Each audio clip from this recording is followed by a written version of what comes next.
Oh, I like the music in this level. I'll give you a little, it looks like a hamburger, doesn't it? I'm sure it's not supposed to be a hamburger, but it totes looks like a hamburger. I'll let you in on a musical secret about me. If you want to please me, you make fast electronic noises and arpeggios. And if you don't know what arpeggios are, you probably shouldn't be trying to write me music. And that almost always pleases me. I'm a simple man. I hear arpeggios. I press like. Actually, this planet's pretty cool too.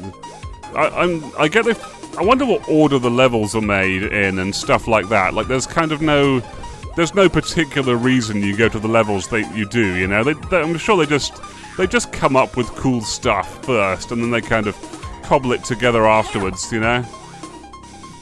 Which reminds me, I've just looked at E3 as well. Like, E3's just happened. I'm reeling from various bits of. It's basically, I think it's been a good E3 this year. Like, I'm not hugely into looking at gaming sites and stuff anymore, really. I don't pore over them. I used to get a GameSpy and things back in the day when that was cool and happened a lot. For some reason, the ground here reminds me of Lemmings. I think it's the texture of the dirt or something. I mean, I'm not even going to bother to get a picture of Lemmings. Don't even bother, Ken. It's fine. You don't need to get pictures all the time when you think of stuff. Quite often the links don't make any sense anyway. But yeah, E3 news. So they're making a Metroid Prime 4,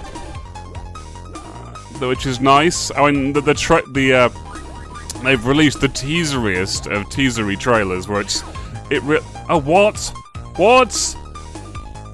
Okay, firstly, the waterfall thing there doesn't quite tile properly, which is a pity.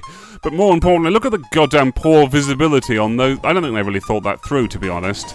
Those things are practically invisible like that. Like, yikes. Anyway, where was I? I need carrots, please. I need carrots, please. You know what I like? Carrots. Carrots for my health. Can I... No. Okay, a shield is kind of handy. Anyway, where was I? Yeah, Metroid Prime 4 is going to exist. The thing is that's about all they announced with the kind of teasery trailer they released. It's the mere existence of this thing as a project for the Nintendo Switch. So that's nice, but we'll have to see, you know, what might be in it. I don't want to speculate, but I think maybe Samus will be in it. She might shoot her little gun. There might be some space pirates, and Ridley might turn up, I think. He might scream his little scream and come at her with fire breath and stuff and whip her with his tail, maybe. And it might be in first person and 3D, and there might well be a lava environment and little space creatures that aren't really very threatening, but you kind of shoot them and it's okay, I guess. And there could be a gravity suit. Let's see how much of this is actually in. I'm just reeling off like the common stuff in Metroid games. Anyway, if you played Metroid stuff, you know what I'm talking about with most of it. I think, and they're using the musicians from Super Metroid, I think, which is lovely, because I've increasingly appreciated their work over the years.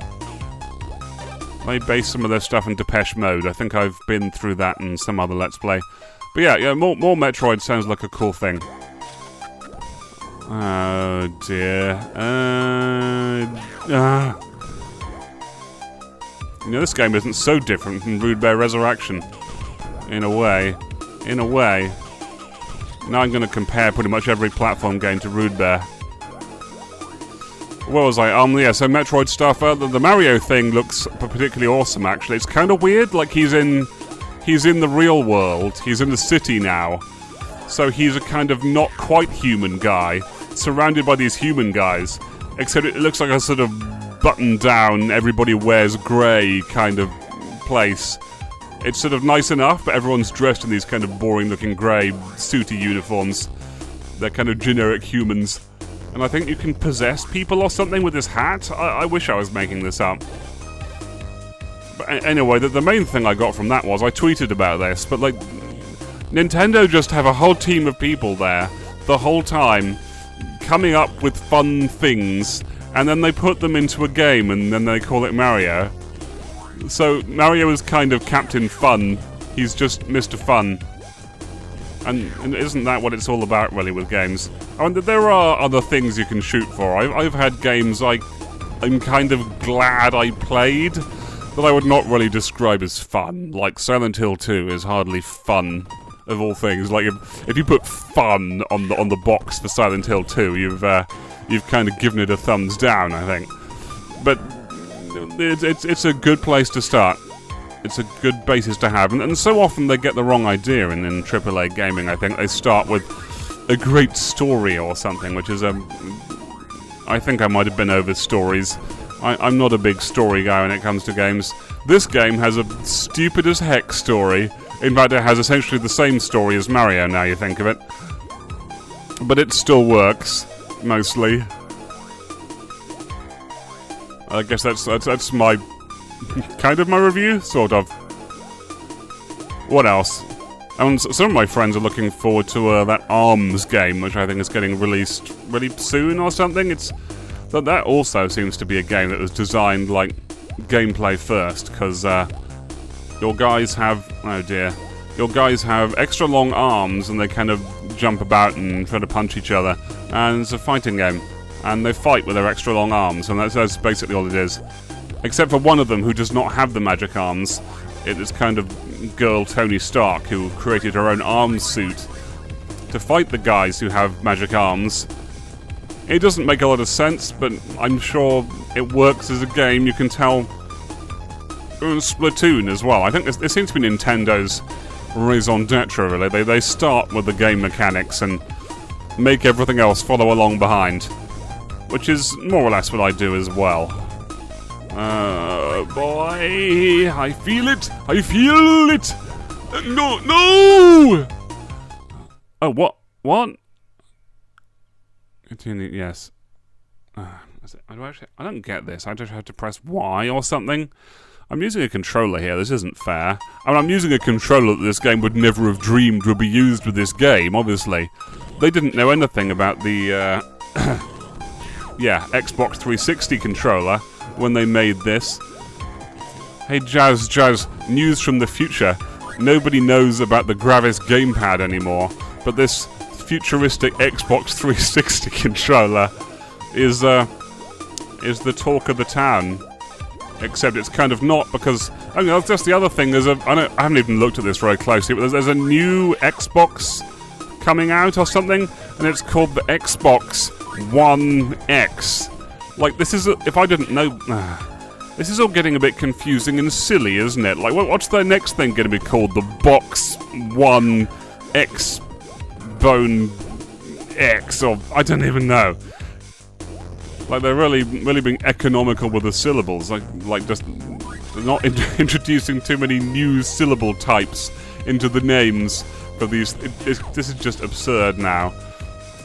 I mean, the Xbox 360 was kind of weird, but I think the Xbox One X is just getting kind of upsetting.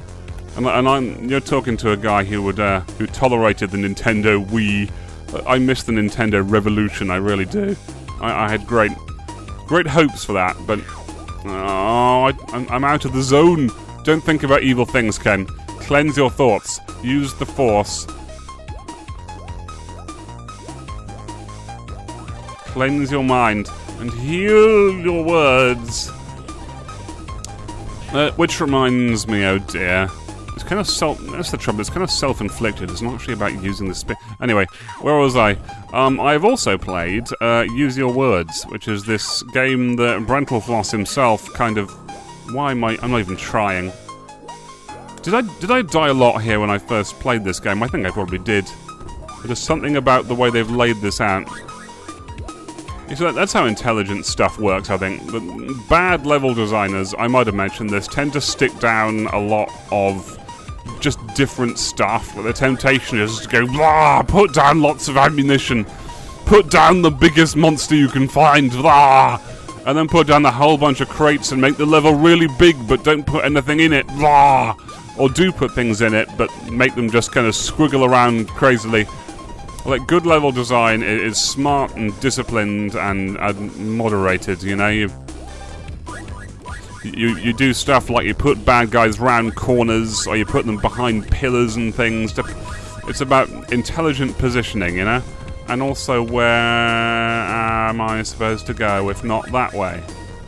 Wow, will Ken find the way out, or will he be left to ramble to himself forever in the strange maze of Chrysalis? Find out next time!